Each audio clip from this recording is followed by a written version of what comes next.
Hi there, this is Malcolm from Max Studios, and I just wanted to show you a proof of concept for something I've been toying with in my head for a long time. And you'll see why at the end, so please bear with me. Here we have a rather dull looking tower. It's the only part of what you're about to see next that's actually been made by hand. So, now I chop this into slices or cross sections. One slice represents every floor in the building. This slicing algorithm is also used for chopping ships up in the game with huge lasers, so it's multi-purpose. It can tackle any geometry at all. Now we end up with a lot of floors, but there's nothing in them. So procedurally generate areas for each floor and build walls around them, and voila! We have a floor of a building that you can now walk around in. Okay, it looks crap. This is not even usable as it is. The intended system will use altered 3D model sections to build up something far more interesting. The models being themed on the race which owns or built the building. Add in some procedurally generated furniture like seats, vending machines, plants, etc. and we have a more interesting looking environment. Further, we can add in NPCs milling around, much the same way they do in the GTA series of games.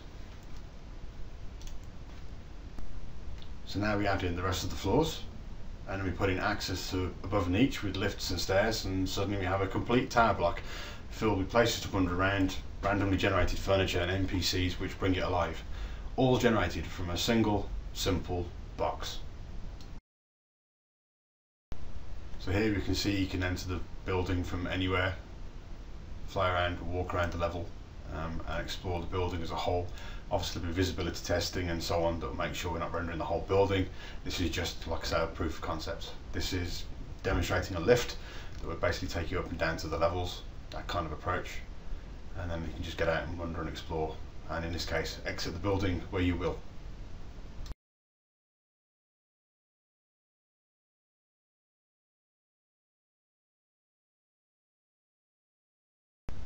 How about we run this against the space station? The algorithm did break a bit with this, but it's easily fixed.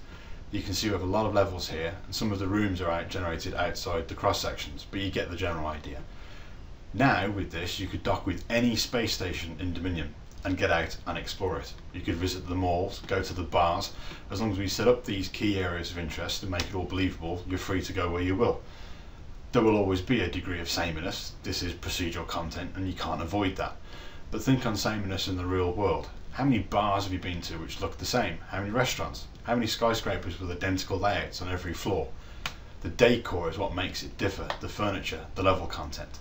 This system will allow the model author to take over and steer the room's generations, as well as even alter a level by hand if they choose.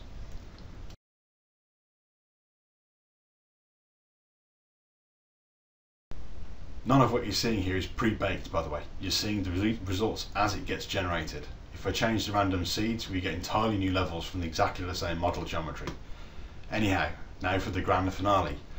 The reason I wanted to get this concept up and running. Ships. Yes, I know, it's that ship again, but this time there's something more interesting about it. The system now generates the interior of the levels of this cruiser.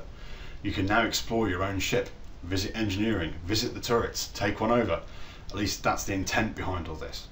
However, it does lead to more exciting gameplay prospects. Not only could you see your crew as they go about their business, but you could also work with them to effect repairs to your shields after being attacked.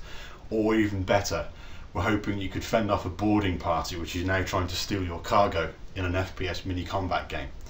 The gameplay possibilities are immense and only limited by our dev time. The game engine itself allows all these kind of things to be added into it.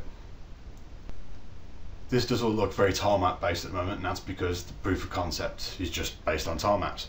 It will extend to have rooms with heights larger than the floor that reach into the floor above and below to make chambers.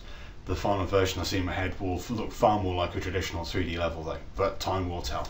The first release of Dom may have these tile map based levels. It's all down to the dev time we get and the budgets, as you'd expect.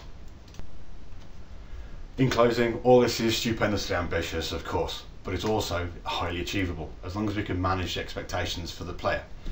I don't like putting my neck out for things unless I feel comfortable with being able to deliver them.